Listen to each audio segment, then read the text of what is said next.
the proclamation of the Holy Gospel according to John. Pilate said to Jesus, "Are you the King of the Jews?" Jesus answered, "Do you say this on your own, or have others told you about me?" Pilate answered, "I am not a Jew, am I? Your own nation and the chief priests handed you over to me. What have you done?" Jesus answered, "My kingdom does not belong to this world.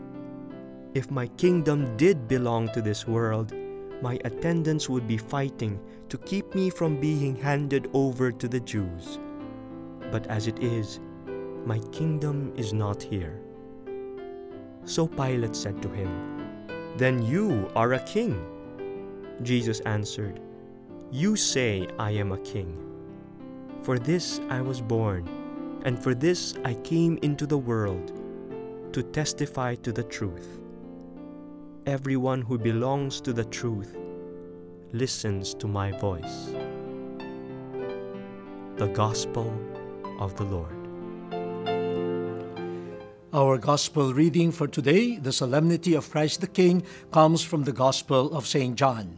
We have been reflecting on the kingship of Christ and the kingdom that comes from above, the kingdom that is not of this world. In the first reading from the prophet Daniel, we see this mysterious figure of the Son of Man coming from above, coming from the clouds, whose dominion will be supreme, will be everywhere, and it will have no end. This is a kingship coming from God. Now, in the second reading from the book of Revelation, this king is named. This figure that comes from above, seated on the clouds, is named. He is Jesus. And he has become a king, constituted a king, because he, first of all, was a witness to the truth. And he offered his life. He died for us. And he shares his kingship with us. We belong now to a royal nation of priests who are supposed to serve God the way our King served the truth about God and served us unto death.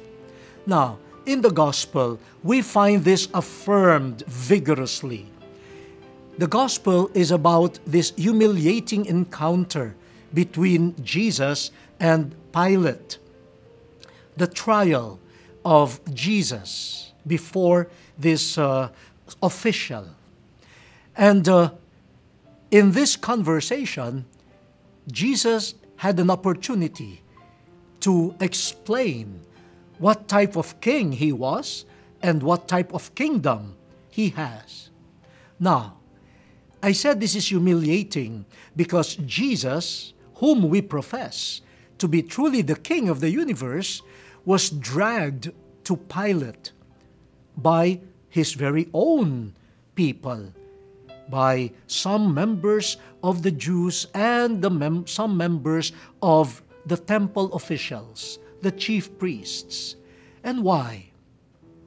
One of the cases filed against Jesus was his claim to be a king.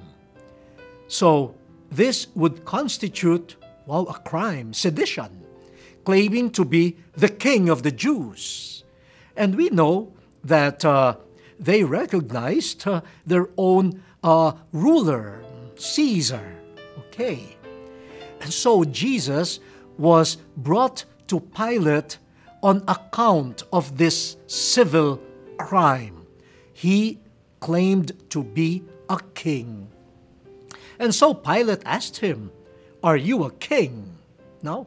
And this conversation, which was really humiliating for Jesus, who is the Son of God, now in the end became quite embarrassing for Pilate.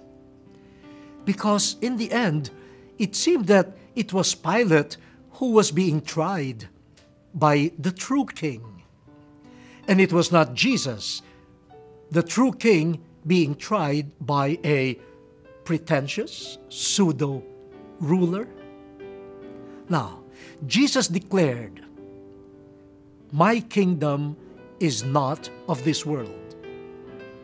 The first reading used symbolic language, the clouds, the King, the Son of Man coming from above. The same with the second reading. But here Jesus says it plainly, my kingdom is not of this world. Why? How does he justify this statement? He says, if my kingdom is of this world, then my army, my protectors will be here already fighting for me. In other words, he says to Pilate, the kingdoms of this world rest on troops, weapons, arms, armies, all of them symbolizing power, brute power, and the threat of the use of force. This is how the kingdoms of this world survive. Oh my dear brothers and sisters, humanity has not learned up to now, even as we speak. They say there are at least 300 wars, battles being waged in different parts of the world over territories, and money, resources better used to help people are being used for arms and to subjugate other people. This is the way of the kingdoms of this world. But Jesus says, this is not my kingdom. If my kingdom were of this world, then we would be behaving the way the other kingdoms would have behaved when their leader is threatened. The use of force and the use of weapons of force. But Jesus says, yes, he is a king, and the only weapon that he has is the truth. This is already said in the second reading. Jesus as king is the witness. And he says he came here to the earth to establish the kingdom of God in order to proclaim the truth about God. And who will belong to his kingship? Those who hear the truth, those who will obey the truth. So my dear brothers and sisters, the kingship of Jesus rests on the sheer power of the truth about God, the truth that is from above, the truth that will never waver, the truth that will be triumphant in the end. Even if lies, falsehood, brute power pretend to be dominant, in the end, the force of truth will prevail, especially if it is the truth about God. This is the kingship of Jesus. And we who are part of his royal nation of priests, we who recognize our participation in his kingship, we are asked, are we good members of his kingdom? Do we rely on the power of truth? The truth that is divine, the truth about God, the truth about love, the truth about nobility, the truth about giving oneself or others out of love. Is that the power of our kingship? Or are we behaving like those who belong to the kingdoms of this world, using brute power and simple weapons in order to dominate? Let me close this sharing with the memory of Blessed Pope John Paul II.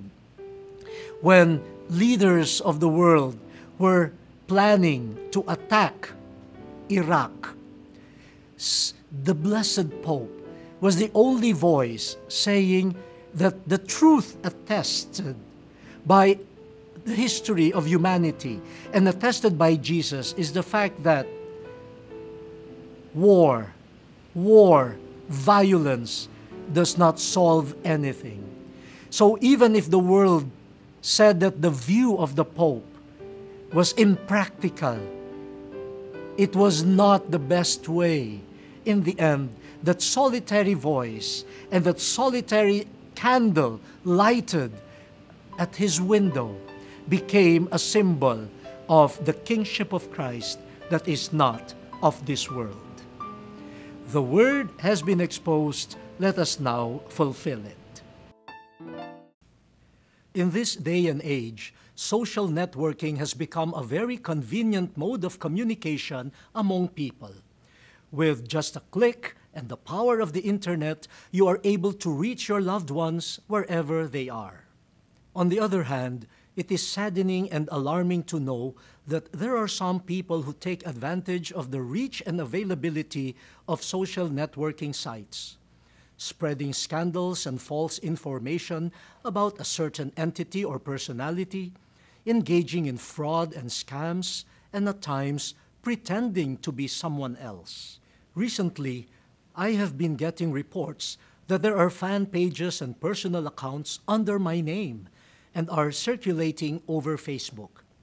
To set the record straight, I have no personal Facebook account. Rather, I have only one Facebook page, and it is being maintained by Jesuit Communications. I seek your help in reporting fraudulent pages and accounts, not only those concerned with myself, but also with other people and entities. Let us keep the social networking world a good communication venue by being truthful.